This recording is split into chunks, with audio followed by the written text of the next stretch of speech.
Welcome to the video blog, this latest edition of Snow Talk. This is Wave 3 News meteorologist Brian Good. On this election day, hopefully you got a chance to get out there and vote. Got plenty of time to do so. Polls close in Kentucky at 6 o'clock. If it's about 30 minutes really for me to get in there and get and out of the line again, but the ballot's pretty long, so keep that in mind. But a good crowd, probably the biggest I've seen in a while for a midterm election, so good to see everybody out and about today.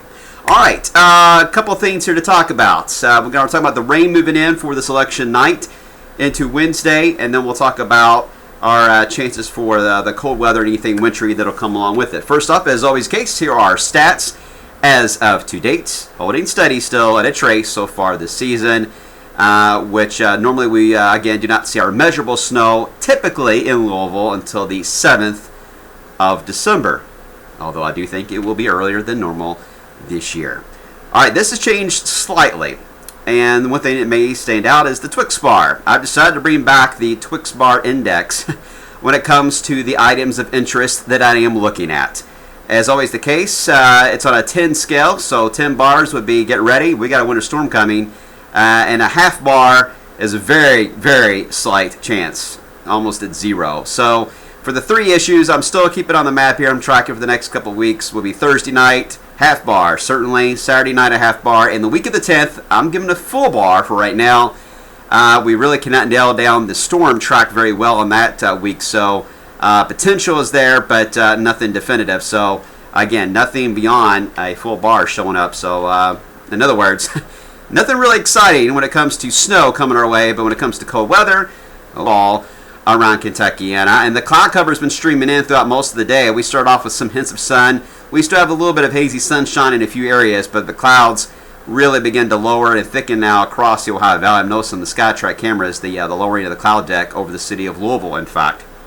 The rain, though, it's to our west, and look how this band extends all the way down into Texas, but notice it is moving more north than it is east.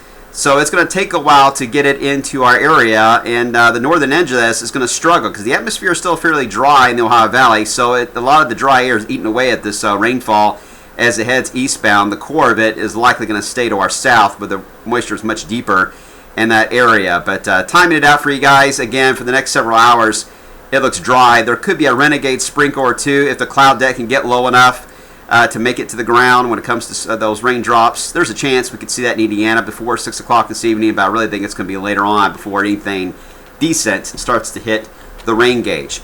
Here's the latest in our high-resolution rapid refresh model. It is picking up on the idea of maybe a sprinkle or two, but again, I, for the most part, ignore the beginning part of this. The rain, part of the rain that's actually reaching the ground is way back into here for the model itself. It does adjust as it gets closer to the evening. It's picking up the best chance for measurable rainfall, mainly across Salem, North Vernon, around 6 or 7 o'clock this evening. And then an isolated sprinkle here in Louisville, but again, chances for that on the very low side. As the night wears on, though, that rain band will work its way to the south. In fact, steady rain for a while for the mid to late evening time frame for most of Kentuckiana. But temperatures don't drop drastically overall, just rain cooled air down into the mid-50s. Then the debate, as I switch over to the RPM model, here's where the debate comes in for Wednesday. We've got this rain band overnight, but the next surge of rain is going to push to Kentucky. The question is, how far north is that surge going to make it? Well, you can see the models just, not too excited about it getting much further north than Adair County. Some of the other models try to take it closer to Louisville and Carrollton as we head into Wednesday. That is going to dramatically affect the rain totals for this area as we head into the next 24 hours, because if we get that second surge all the way into Louisville, we could easily see very close to 3/4 of an inch, if not 1 inch rain totals in some areas in northern Kentucky. Otherwise, if we do not get this second wave on Wednesday, I would say about 1/4 to maybe a ½ inch is going to be the general rule for most of us. If you get any 1 inch totals, it'll be where that second surge may clip you on Wednesday. So there's still some debate here for tomorrow about how far north this rain band is going to push. Nevertheless, it will be cloudy.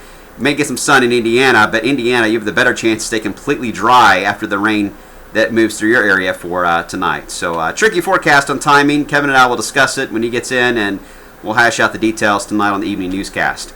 The NAM model, by the way, does take that second surge about the same spot into southern Kentucky for Wednesday. Then after it moves off to the east, we've got this Vort that's going to dive down to the south and curl into Ohio. It does have some colder air that's bringing down with it as it does so. But as it tracks on through, it's really not going to have a whole lot of moisture to work with. The moisture flow as it passes through the Ohio Valley is more westerly than it is due south. So it's not scooping up a lot of moisture out of the Gulf of Mexico. So it's only going to be able to produce the moisture it can by physics, basically. It's going to rain out the atmosphere as it moves through. Whatever's left will fall from the clouds. And I'll tell you right now, there's just not a lot for it to work with to move through. So we're going to probably scale back the chances for precipitation for Friday night, or Thursday night and early Friday, I should say. If you get anything frozen, yeah, it could squeeze out. I mean, the atmosphere gets cold enough to squeeze out maybe a few snow flurries, but right now the best chance for that looks to be the Cincinnati area and southeast Indiana itself. Chances here locally are beginning to diminish with each and every model run. Again, because the amount of moisture this is going to have to work with. If this had a lot more moisture to work with, then yeah, we would have decent rain and snow showers passing through Thursday night. But I'm a growing skeptic right now of this particular event, so keep that in mind when you see the 7-day later on for tonight.